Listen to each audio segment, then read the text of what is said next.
హైదరాబాద్ లో కన్సల్టేషన్ మరియు 3,500 రూపాయల colour Doppler test Avis hospitals లో ఉచితంగా పొందండి.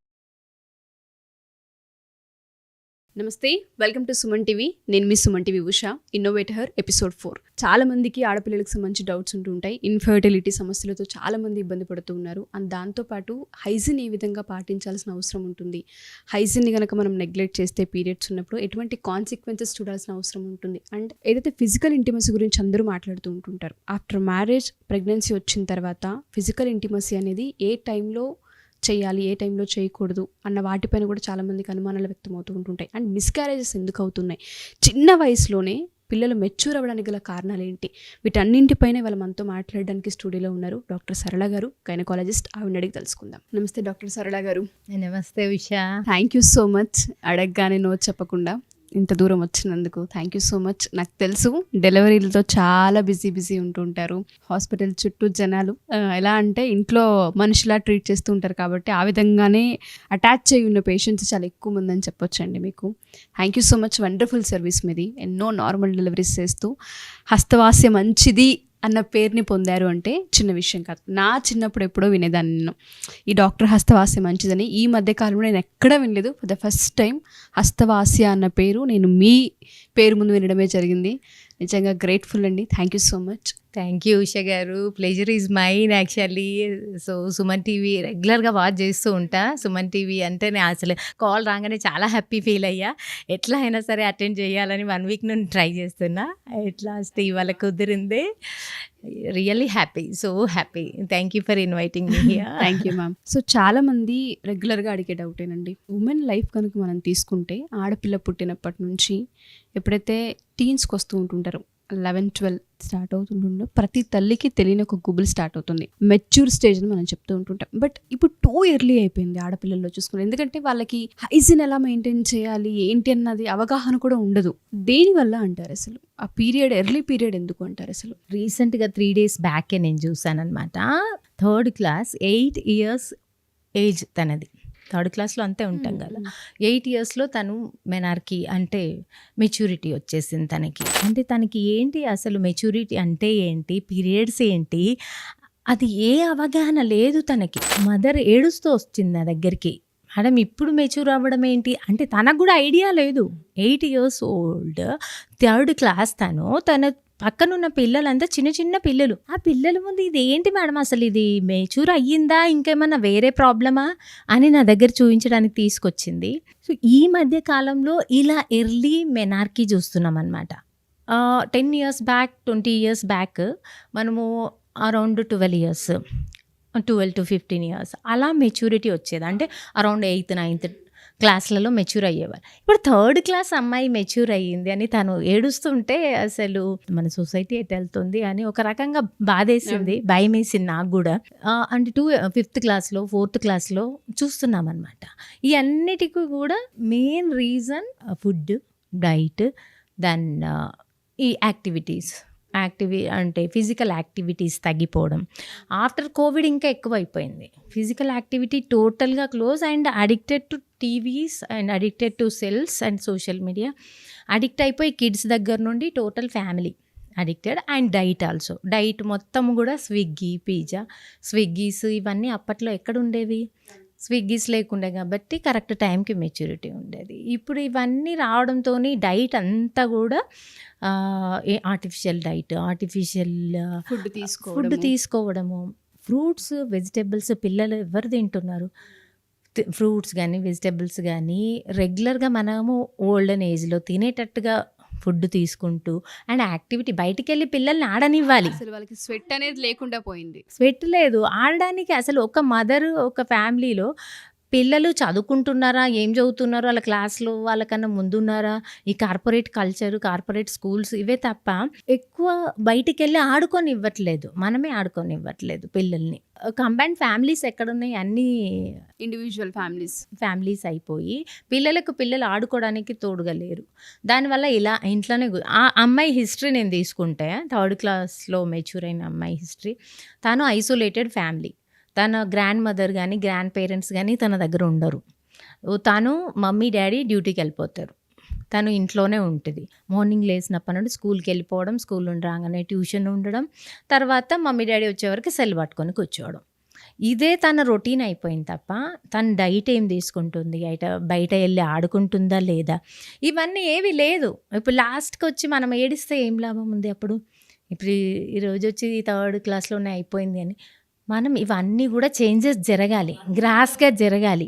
మనం ఏదో పురోగతికని ముందుకెళ్తున్నాం కానీ అది ఏదైతే పురాతన కాలం ముందు ఉండేదో ప్రీవియస్ మన టైంలో మనం చిన్నగా ఉన్నప్పుడు కంపారిటివ్లీ బెటరే ఉండింది.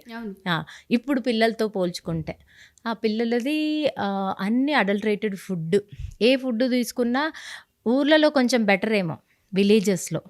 సిటీ కల్చర్, అర్బన్ కల్చర్లో మొత్తం కూడా ఈ క్రౌడ్ ఎక్కువ అయ్యేసరికి ఏంది జనాభా ఎక్కువ అయ్యే కొద్ది మజ్జిగ పలచబడుతుంది అన్నట్టుగా, అలానే ప్రతి ఫుడ్లో కూడా అడల్టరేషన్. ప్రతి ఫుడ్ న్యాచురల్ ఫుడ్ లేదు, నేచర్కి దూరంగా వెళ్తుంది, ఆర్టిఫిషియల్ ఫుడ్స్. దానివల్ల మొత్తము మనకి పిట్యూటరీ, హైపోథలామో, ఓవేరియన్ యాక్సిస్ అని ఉంటుంది అనమాట. ప్రతి గర్ల్కి బై బర్త్ యూట్రస్లోనే డిసైడ్ అయిపోతుంది. పిట్యూటరీ అంటే బ్రెయిన్లో ఉంటుంది, హైపోథలామో, పిట్యూటరీ, ఓవేరియన్ యాక్సిస్. ఆ యాక్సిస్ యాక్టివేషన్ని బట్టి మనకి డిసైడ్ చేసి ఉంటుంది 12 yearsకి మెచ్యూర్ అవ్వాలి అని. దీన్ని మనం మిల్క్ దగ్గర నుండి, ఎగ్స్ దగ్గర నుండి, వెజిటబుల్స్ దగ్గర నుండి ఆర్టిఫిషియల్వి వాడడం వల్ల అండ్ ఫిజికల్ యాక్టివిటీస్ లేకపోవడం వల్ల ఆ బేబీ ఎర్లీగా మెచ్యూర్కి వచ్చేసింది. అసలు రైట్ ఏజ్ ఏంటండి? Right age 12 to 15 years mature అవ్వడానికి రైట్ ఏజ్. బట్ ఈ మధ్యకాలంలో 8 years నుండి చూస్తున్నాం, 8-9 yearsలో కూడా చూస్తున్నాం. సో అందరని కాదు, కొంతమంది మా పిల్లలు అలా తిన్నారు, అలా అవ్వలేదు అంటే ప్రతి ఒక్కరికి సిస్టమ్ లోపల అలాగే వర్క్ అవుతుందని గ్యారంటీ లేదు. ఎస్. సో ఫుడ్ కానీ దాంతోపాటు డైట్ అండ్ ఇంట్లో యాక్టివిటీ కూడా అవసరమై ఉంటుందని. పిల్లలు క్రౌడ్గా ఉండాలి అండ్ కంబైన్డ్ ఫ్యామిలీస్ ఉంటే ఇంకా అది అదృష్టం అనుకోవాలి. ట్రూ.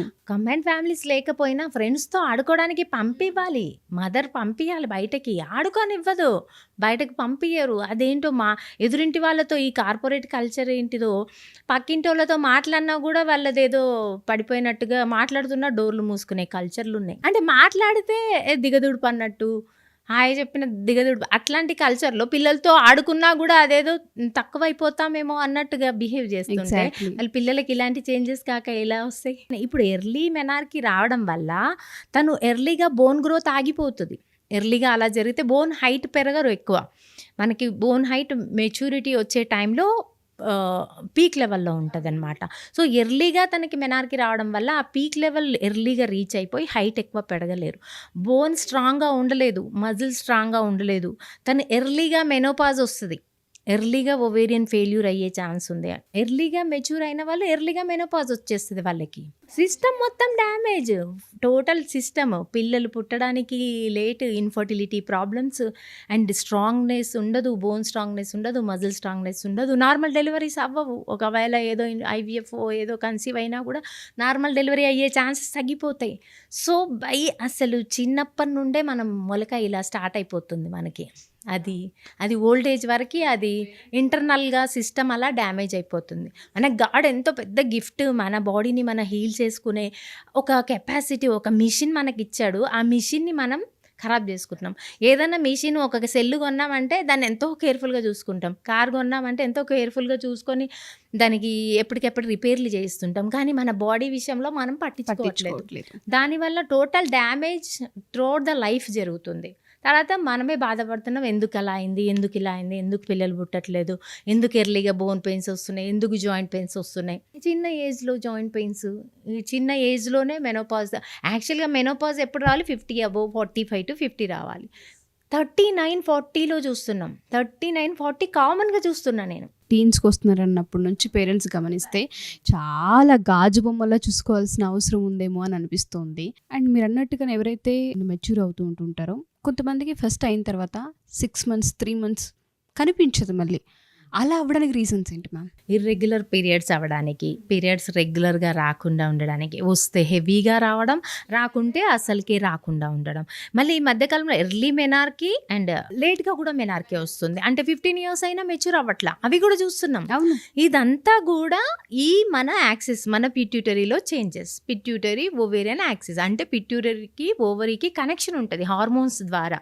ఆ హార్మోన్ ఇంబ్యాలెన్స్ అయిపోయి ఈ యాక్సిస్ కరెక్ట్గా లేకపోవడం వల్ల ఇలా early menarche, late menopause, early menopause and periods ఇర్రెగ్యులర్గా ఉండడము, పీరియడ్స్ నెల నెల కరెక్ట్ రాకపోవడం, ఇదంతా కూడా డీవియేషన్స్. మొత్తం life style change, sleep disturbances, sleep pattern.